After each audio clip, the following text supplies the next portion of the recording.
ആപ്കി അദാലത്തിൽ film star ഋഷി കപൂറിന്റെ മേലുള്ള കുറ്റാരോപണം വിജയം ഇദ്ദേഹത്തെ വളരെ അരഗന്റായി മാറ്റി എന്നുള്ളതാണ്. ഋഷി സാർ, താങ്കൾക്ക് വളരെയധികം സക്സസ് കിട്ടിയിരുന്നു. ഞാനും ഫേമസ് ആണ്, എന്റെ അച്ഛനും ഫേമസ് ആണ്, എന്റെ മുത്തശ്ശനും ഫേമസ് ആണ്, എന്റെ മകനും ഫേമസ് ആണ്, എന്റെ ഭാര്യയും ഫേമസ് ആണ്, എന്റെ അനിയനും ഫേമസ് ആണ്. ഇതൊക്കെ കണ്ടുകൊണ്ടാണോ താങ്കൾ മറ്റുള്ളവരോട് മിസ്ബിഹേവിയർ ചെയ്യാൻ തുടങ്ങിയത്? ഞാൻ ബൈ നാച്ചുറലി അറഗണ്ടാണെങ്കിൽ എന്ത് ചെയ്യാനാണ്? That is me, take it or leave it. But നിങ്ങൾ പറഞ്ഞ കാര്യമൊക്കെ ശരി തന്നെയാണ്. എൻ്റെ ചുറ്റിനുള്ള ആൾക്കാരൊക്കെ വന്ന് അവരൊക്കെ അവർക്കായി ഒരു പൊസിഷൻ ഉണ്ടാക്കിയെടുത്തു, എല്ലാം സ്ഥാപിച്ചു വെച്ചു. എനിക്ക് വളരെ സന്തോഷമാണ്. അതായത് ഞങ്ങളുടെ ഇൻഡസ്ട്രിയിൽ ഞങ്ങളുടെ കുടുംബം അവരുടെ ഓരോ ഇൻട്രസ്റ്റും 87 വർഷമായിട്ടുണ്ട്. 87 years in the 100 years at least. നിങ്ങളൊക്കെ നല്ല രീതിക്ക് സ്നേഹം കാണിക്കുന്നുണ്ട്. ഞാൻ അതിന് ഒരുപാട് നന്ദി പറയുവാണ്. ഇതിങ്ങനെ തന്നെ നടക്കണം. രൺബീറും ഈ ജേണിയിൽ ഇങ്ങനെ തന്നെ പോകണം. കാരണം നിങ്ങളൊക്കെ ഉണ്ടല്ലോ. വളരെ വലിയൊരു കുടുംബമാണ്, നല്ല പേരുള്ളൊരു കുടുംബമാണ്. രാജ് കപൂർ, ഋഷി കപൂർ, ശശി കപൂർ. പക്ഷേ പേര് മാത്രം ചിണ്ടു. പറയൂ. പിന്നെ ഡബ്ബു. കുറച്ചുകൂടെ പറയൂ. അതുകൊണ്ടാണ് ഞാൻ രൺബീറിന് പെറ്റ് നെയിം വയ്ക്കാത്ത. എൻ്റെ ഈ നിക് നെയിം ചിണ്ടു എങ്ങനെ വന്നതെന്നറിയുമോ? ഞാൻ ജനിച്ചപ്പോൾ എൻ്റെ മൂത്ത ചേട്ടൻ രൺബീർ കപൂർ എന്നേക്കാൾ 5 വയസ്സ് മൂത്തവനാണ്. അദ്ദേഹം സ്കൂളിലൊരു വലിയ കവിത പഠിച്ചിട്ടുണ്ടായിരുന്നു. ഒരു റിഡിൽ. ഈ റിഡിലിന്റെ മലയാളത്തിൽ എന്തായി പറയുന്നത്? കടങ്കഥ. അതായത് വളരെ ചെറിയ ചിണ്ടു, നീളമുള്ള വാലും.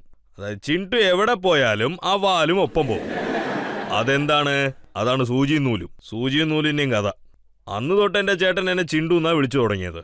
ഞാൻ അന്ന് തൊട്ട് എൻ്റെ ചേട്ടൻ്റെ അത് ഭയങ്കര വഴക്കായിരുന്നു. അതായത് നിങ്ങൾക്ക് ചിണ്ടു എന്നല്ലാതെ വേറെ ഒരു പേരും കിട്ടിയില്ല. പക്ഷേ ഈ ചിണ്ടു ഒരു വലിയ ആക്ടർ ആയതിനു ശേഷം താങ്കൾ ഡയറക്ടേഴ്സിനോട് പറയാൻ തുടങ്ങി രാത്രിയിലൊന്നും ജോലി ചെയ്യാൻ സാധിക്കില്ലെന്ന്.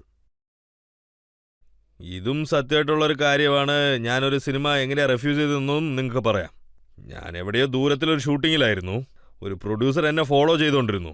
കഥ കേൾക്കൂ എന്ന് പറഞ്ഞു. അന്നാണെങ്കിൽ എനിക്ക് ഒട്ടും സമയം എന്ന് പറയുന്നില്ല. ഞാൻ വളരെ ബിസി ആയിരിക്കും ആസ് എൻ ആക്ടർ. ഞാൻ ഡബിൾ ഷിഫ്റ്റ് ഒക്കെ വർക്ക് ചെയ്ത്. ഒരു ദിവസം മുംബൈയിൽ 2 ഷൂട്ട് ഉണ്ടായിരുന്നു അന്ന് സ്റ്റുഡിയോയിൽ. 2ന് 1.5 മണിക്കൂർ ട്രാവൽ ഉണ്ടായിരുന്നു. അപ്പം ഞാൻ അദ്ദേഹത്തിന്റെ അടുത്ത് പറഞ്ഞത്, നീ ഇങ്ങോട്ട് ഡയറക്റ്റ് വന്നേക്ക്, ഞാനിവിടെ ഫസ്റ്റ് ഷിഫ്റ്റ് വർക്ക് ചെയ്യുവാന്ന്. 2ാമത്തെ ഷിഫ്റ്റ് ഞാൻ വണ്ടിക്ക് പോകുന്ന വഴിക്ക് നിങ്ങൾ എനിക്ക് കഥ പറഞ്ഞതെന്ന് പറഞ്ഞു. എനിക്ക് അത്രേ സമയം ഉണ്ടായിരുന്നുള്ളൂ. ഓക്കെ, അദ്ദേഹം വന്നു, ഇരുന്ന് കഴിച്ചു. 2.5 മണിക്ക് പേക്കപ്പായിട്ട് വണ്ടിയിൽ വന്നിരുന്നിട്ട് അതേ ഇതെന്നൊക്കെ സംസാരിച്ചു. പിന്നെ നിങ്ങളുടെ കഥ ഞാൻ ആരംഭിക്കാൻ പറഞ്ഞു. എന്ത് കഥ ഞാൻ ചോദിച്ചു. അപ്പോൾ അദ്ദേഹം പറഞ്ഞത് കഥ വളരെ എളുപ്പമാണ്, ഒറ്റ രാത്രി കഥയാണിതെന്ന്. അതായത് കഥ ആരംഭിച്ച ഒരു മിനിറ്റ് നിങ്ങൾ എന്താ പറഞ്ഞെന്ന്. അപ്പോൾ അതിന് അദ്ദേഹം പറഞ്ഞത് കഥ വളരെ സിമ്പിളാണ്, ഒറ്റ രാത്രി കഥയാണ്. അപ്പോൾ ഒരു രാത്രിയിലെ കഥയാണെങ്കിൽ നിങ്ങൾ രാത്രി മാത്രമേ ഷൂട്ട് ചെയ്യുള്ളൂ അതേന്ന് പറഞ്ഞു. അപ്പോൾ ഞാൻ എൻ്റെ ഡ്രൈവറുടെ പേര് തുക്കാരാം വണ്ടി നിർത്തിക്കോ. അപ്പോൾ അദ്ദേഹം പെട്ടെന്ന് എന്താ പറ്റി? ഒരു രാത്രിയിലെ കഥയാണെങ്കിൽ മുഴുവൻ രാത്രികളും നിങ്ങൾ എന്നെ കൊന്നടക്കും. അതുകൊണ്ട് അങ്ങനത്തെ പണി എനിക്ക് വേണ്ട.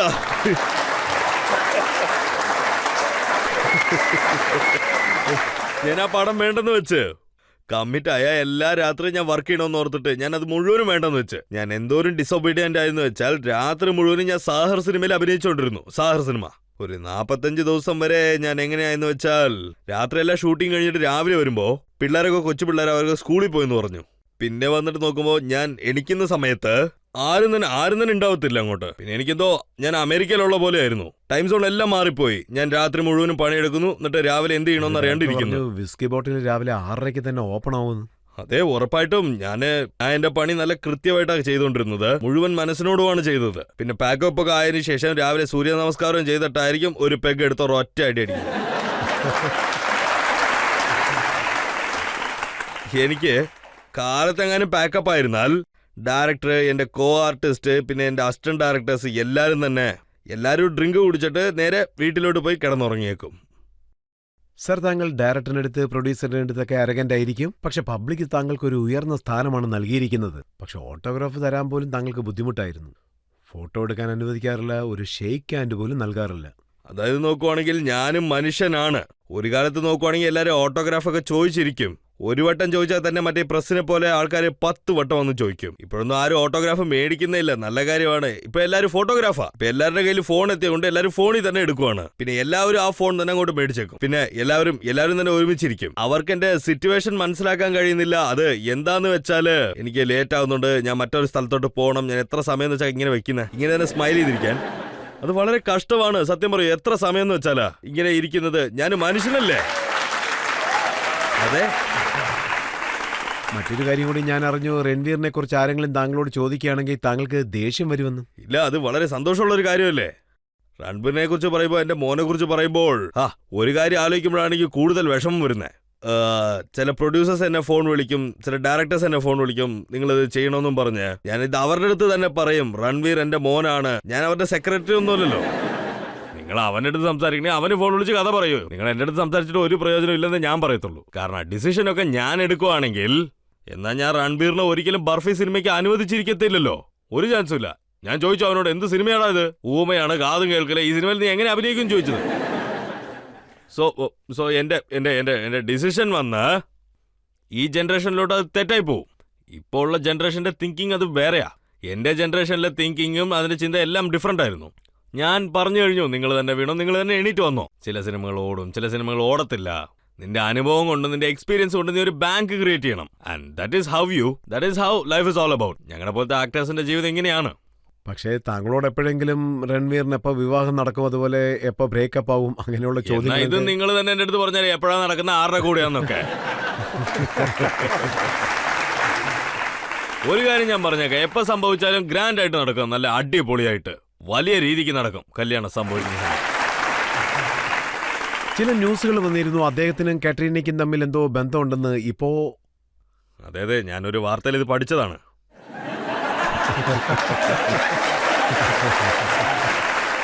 അതിനു മുമ്പ് വേറെ ഒരാളുടെ ഫ്രണ്ട്ഷിപ്പ് ഉണ്ടായിരുന്നു, പിന്നെ അതും അങ്ങോട്ട് മൊത്തത്തിൽ പോയി. എന്ത് ചെയ്യാനാ, നമ്മുടെ മനസ്സ് കുഞ്ഞുങ്ങളുടെ മനസ്സല്ലേ. അതായത് ഈ തൊഴിലിൽ ഇടയ്ക്കിടയ്ക്ക് ഏതെങ്കിലും സീനിൽ അഭിനയിക്കുമ്പോൾ മനസ്സ് അങ്ങോട്ടും ഇങ്ങോട്ടും ഓടും. അതിന് എക്സാമ്പിൾ ഞാൻ തന്നെയാ. ഞാനും എൻ്റെ ഒപ്പം വർക്ക് ചെയ്യുന്നവരുടെ കൂടെ അല്ലേ എൻ്റെ മനസ്സ് കൈമാറിയത്. പക്ഷെ താങ്കൾ നീതു മേഡത്തിനെ 5 വർഷമാണ് കാത്തിരിപ്പിച്ചത്. ഇല്ലല്ല, അങ്ങനെയൊന്നുമില്ല. ഞങ്ങൾ വന്ന് 80-ലാന്ന് തോന്നുന്നു ഞങ്ങളുടെ കല്യാണം, 80 ജാനുവരിയിൽ. അപ്പം ഞങ്ങൾക്ക് രണ്ടുപേർക്കും ഞങ്ങൾ അറിയാം. പക്ഷേ 1 വർഷം കഴിഞ്ഞാണ് ഞങ്ങൾ ക്ലോസ് ആയത്. പിന്നെ ഇവിടെ ഡൽഹിയിലാണ് എൻ്റെ എൻഗേജ്മെൻ്റ് ഒക്കെ നടന്നത്. ഞാനിവിടെ ഡൽഹിയിൽ എൻ്റെ ഫ്രണ്ടിൻ്റെ ഒരു എൻഗേജ്മെൻറ്റിന് വേണ്ടി വന്നതാ. അപ്പം എന്നെ പിടിച്ച് എല്ലാവരും കൂടെ ചേർന്ന് എൻഗേജ്മെൻറ്റ് നടത്തി. സോ ഇതാണ് ഡെസ്റ്റിനി എന്ന് പറയുന്നത്. ഇതിനെയാണ് ഡെസ്റ്റിനി എന്നൊക്കെ പറയുന്നത്. കപൂർ ഫാമിലിയുടെ പല പ്രേമ കഥകളും ഞങ്ങൾ നേരത്തെ കേട്ടിട്ടുണ്ട്. പക്ഷേ കൂടുതലും കേട്ടത് നർഗീസ് രാജ് കപൂറിന്റെ പ്രേമമാണ്. അതിനെക്കുറിച്ചൊന്ന് പറയോ?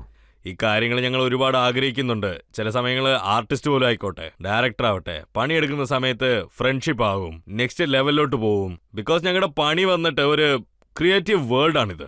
ഇതൊരു ഇൻസ്പയറിംഗ് വേൾഡ് ആണ്. ഇത് ക്രിയേറ്റീവ് വേൾഡ് ആയതുകൊണ്ട് ഒരുപാട് പുതിയ കാര്യം ക്രിയേറ്റ് ആവും. എങ്ങനെയും നമ്മളൊക്കെ ഒരു ഹ്യൂമൻ ബീങ്സ് അല്ലേ. മനുഷ്യരല്ലേ പ്രേമിക്കാൻ പറ്റുള്ളൂ, അല്ലാണ്ട് മൃഗത്തിനെ പോയി പ്രേമിക്കാൻ പറ്റില്ലല്ലോ. So we are part of that. It happens with everybody. അതുകൊണ്ട് അത് ചിലപ്പോൾ ഈ കല്യാണം ആയവർക്ക് പോലും ഇതൊക്കെ ചിലപ്പോൾ സംഭവിച്ചെന്ന് വരും. അതൊന്നും ചെയ്യാൻ കഴിയില്ല, അതൊക്കെ താനെ സംഭവിച്ചു പോയേക്കും. It's a part of life, അത്രേ ഉള്ളൂ. പക്ഷേ ഫിലിം ഇൻഡസ്ട്രിയിൽ എല്ലാവരും പറയുന്നത് രാജ് കപൂർ നർഗീസിന്റെ കൂട്ടുള്ള പ്രേമകഥ മറ്റൊരിക്കലും ഉണ്ടായിട്ടില്ലെന്നാണ്. ഇതൊരു കഥ തന്നെയാ. എനിക്ക് ഈ കാര്യം പറയാനായിട്ട് വലിയ നാണക്കേടൊന്നുമില്ല സത്യം പറഞ്ഞാൽ. 2 ഫാമിലിയിലും ഞങ്ങൾ ഇടയ്ക്കിടയ്ക്കൊക്കെ ഒരുമിക്കാറുണ്ട്. But it happens. It's history. It's a part of history. We are respecting that.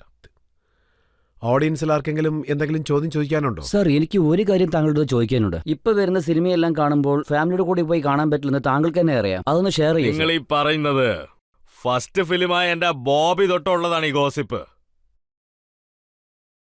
അച്ഛനും അമ്മയും ഒന്നും ഒരിക്കലും ബോബി സിനിമ കാണാൻ പാടില്ലെന്നേ വിചാരിക്കുള്ളൂ. അതായത് ബോബില് 20 വയസ്സ് പയ്യൻ 16 വയസ്സ് പെണ്ണിനോടൊപ്പം സ്കൂട്ടർ വിളിച്ചോണ്ട് ഓടിപ്പോയെന്നേ.